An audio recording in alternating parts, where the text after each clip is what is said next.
अस्सलाम वालेकुम नाज़रीन, मैं हूं उनसा कियानी और आज मेरे साथ मौजूद हैं दिफाई तज्ज़ियाकार जनरल अमजद शोएब साहब। बहुत शुक्रिया सर आपके टाइम का।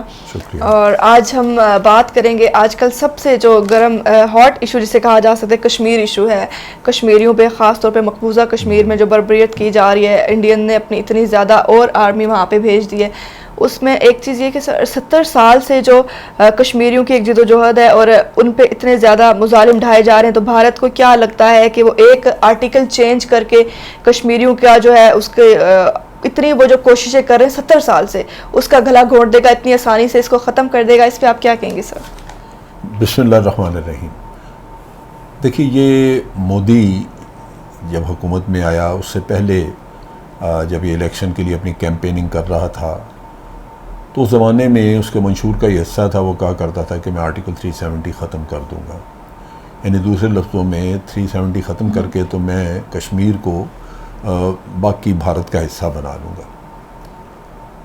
370 ने उनको कश्मीरियों को एक अलहदा रियासत और नीम खुद मुख्तारी की इजाज़त दी हुई थी, जिसके तहत वो अपनी रियासत को चला रहे थे। उनकी अपनी पार्लियामेंट, उनका वज़ीर आला वगैरह मौजूद था। लेकिन मोदी एक बुनियादी तौर पे एक शैतान इंसान है, एक दहशतगर्द है जिसकी परवरिश आरएसएस में हुई और उसके जहन में यही कुछ आता है नेगेटिव किस्म के। और फिर उसने जो एक और काम किया वो ये कि इंटेलिजेंस का एक आदमी अजीत दोवल, उसको उसने साथ लेके तो अपना नेशनल सिक्योरिटी एडवाइज़र बना लिया। अजीत दोवल एक और शैतानी दिमाग का आदमी है, शैतानी जहनीत का आदमी है। चुनाचे ये वो चीज़ें जो कि भारत के अंदर उनके हुक्मरानों ने, उनके लीडर्स ने कभी भी नहीं सोची थी।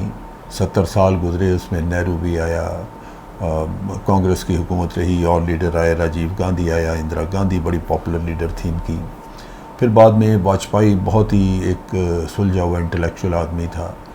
क्या वो नहीं ये काम कर सकते थे? लेकिन उनके ज़हन में ये फतूर नहीं था, लिहाजा इस शख्स ने ये काम किया। अब इसमें यह है कि अपनी तरफ से तो उसने बड़ी चालाकी की, लेकिन मार खा गया वो इसमें दो तरह से। एक तो कानूनी तौर पे, कानूनी शक्ल उसकी ये है कि अगर आपने आर्टिकल 370 के बारे में या 35A के बारे में कोई तब्दीली करनी है, कोई उसमें या उसको ख़त्म करना हो, कुछ भी उसके बारे में कोई रद्द-बदल की बात हो, तो वो सबसे पहले कश्मीर की जो अपनी असम्बली थी उसमें जाना चाहिए था। वहाँ से अप्रूव होता, वो असम्बली वोट दे के उसको अप्रूव कर देती कि जी हाँ ठीक है, तो फिर भारत अपने लोकसभा में ले जाके तो ये काम कर सकता था।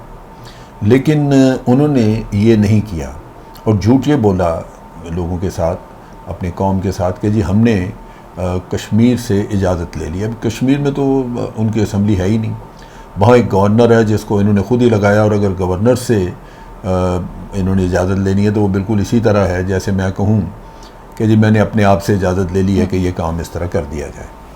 तो ये उन्होंने काम किया, सो उसकी कानूनी हैसियत जो है बड़ी मशकूक है। दूसरी तरफ चीज़ ये है कि भारत के साथ कश्मीरियों ने जो अपना, या कश्मीर के साथ जो भारत ने अपना कोई ताल्लुक़ बनाया था, जिसकी वजह से भारत उसको कंट्रोल कर रहा था, वो शेख अब्दुल्ला और नेहरू के बारे में जो इनके पहले प्राइम मिनिस्टर थे, उनके दरमियान जो बातचीत हुई उसके तहत कश्मीर को भारत के साथ रखने का एक इंतज़ाम तय हुआ। और शेख अब्दुल्ला इसी वजह से वो इत्तफ़ाक़ उन्होंने किया कि जी ठीक है, भारत रखे अपने पास दिफा, अमूर ख़ारजा या कम्युनिकेशन वगैरह, ये ख़जाना ये भारत रखे, लेकिन उसके अलावा तमाम इंतज़ामी अमूर में रियासत कश्मीर ये ख़ुद मुख्तार होगी।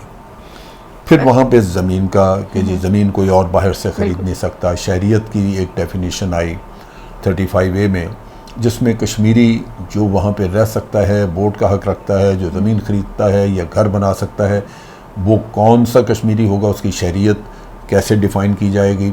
सो वो चीज़ें तय हुई। बल्कि यहाँ तक कि अगर कश्मीरी औरत यानी उस शरीयत के कानून के तहत अगर कोई कश्मीरी औरत किसी गैर कश्मीरी से बाहर शादी कर ले जाके, तो वो ख़ुद भी हक़ खो बैठती थी कश्मीरी होने का।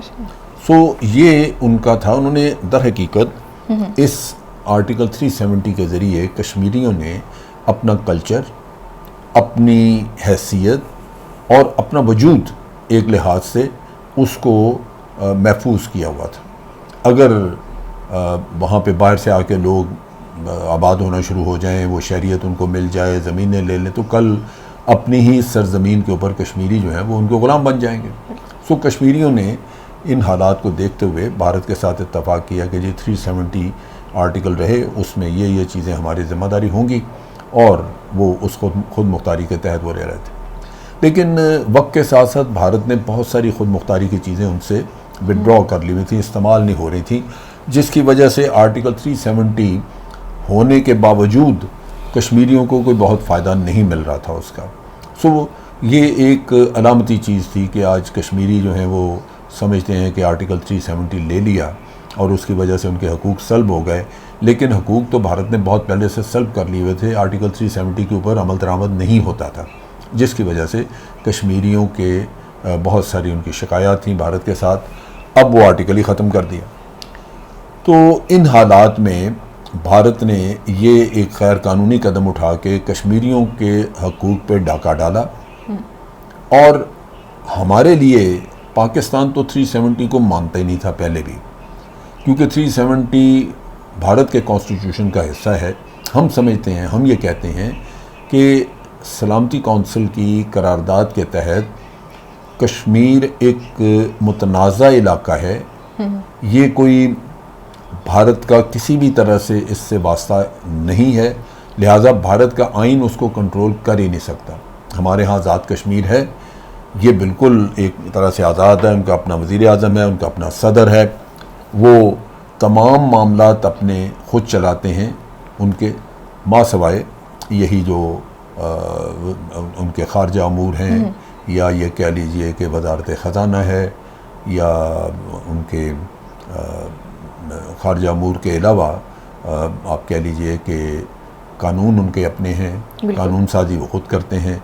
हम 2-3 सब्जेक्ट्स हैं जो कि कम्युनिकेशन, ख़ज़ाना, खारजा, दिफा, ये हमारे पास है। बिल्कुल, जैसे आपने बात की आज़ाद कश्मीर में भी ऐसे है कि यहाँ पे सिर्फ वही पाकिस्तानी कोई जाके ज़मीन नहीं खरीद सकता, पाकिस्तानी ज़मीन नहीं खरीद सकता वहाँ पे। पाकिस्तानी वहाँ से जाके कोई रिसोर्स, जैसे बिल्कुल कोई यहाँ घर बनाना चाहता है, वहाँ से लकड़ी लानी हो, आप नहीं ला सकते। बिल्कुल ऐसे ही है। उसके लिए आपको आज़ाद कश्मीर गवर्नमेंट से हालांकि आज़ाद कश्मीर तो बिल्कुल एक कहा जा सकता है आज़ाद स्टेट कहा जाए तो गलत कुछ नहीं है, बिल्कुल। उसके बावजूद भी जो है ना आपने उसका एक तशख़्ख़ुस कायम रखा हुआ है, और वहाँ के लोगों के जो हुकूक हैं वो वही इस्तेमाल कर सकते हैं, मैं यहाँ से जाके नहीं कर सकता।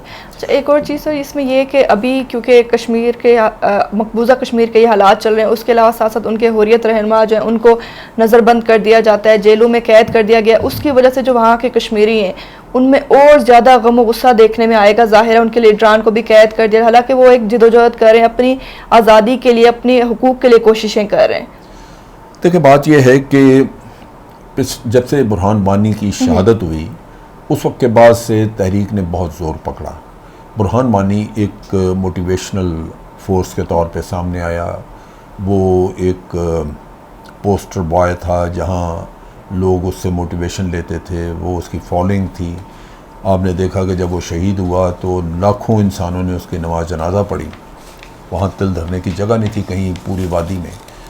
तो उसकी शहादत के बाद से ये एक ऐसा सिलसिला चल निकला जहाँ तहरीक बहुत ज़ोर पकड़ गई, बेशुमार लोगों ने जानें दी, शहादतें, और भारत अपना जबर, रियासती जबर और तसल्लुत कायम करने के लिए कत्ल गारत वहाँ करता रहा। उसके बाद आपने देखा कि यूनाइटेड नेशन ने इंसानी हकूक़ की जो यूनाइटेड नेशन की तंजीम है उन्होंने रिपोर्ट मुरतब की, और भारत के ऊपर बड़े संगीन किस्म के इल्ज़ामात हैं ह्यूमन राइट्स वायलेशन के। तो इन हालात में भारत इतने सालों में, पिछले 2-3 सालों में बिल्कुल बेबस हो गया, ये कंट्रोल कर ही नहीं सके उस मूव को, क्योंकि कंट्रोल आप तब करते हैं अगर कोई मुजरमाना काम हो रहा हो, आप कानून लागू करके तो उसे आप काबू कर लेंगे। लेकिन यहाँ तो एक इंसानी हक है उन लोगों का पैदाइशी जो वो मांग रहे हैं, और इस प्रोसेस में जब इंडिविजुअल को, जब इंसानों को ये जहन में आ जाता है कि उनका जो हक है, उनका जो मकसद है वो बड़ा मुक़द्दस है, और वो उनकी अपनी जान से ज़्यादा बड़ा है, जान से ज़्यादा अजीज़ है, तो फिर वो जाने देने से गुरेज नहीं कर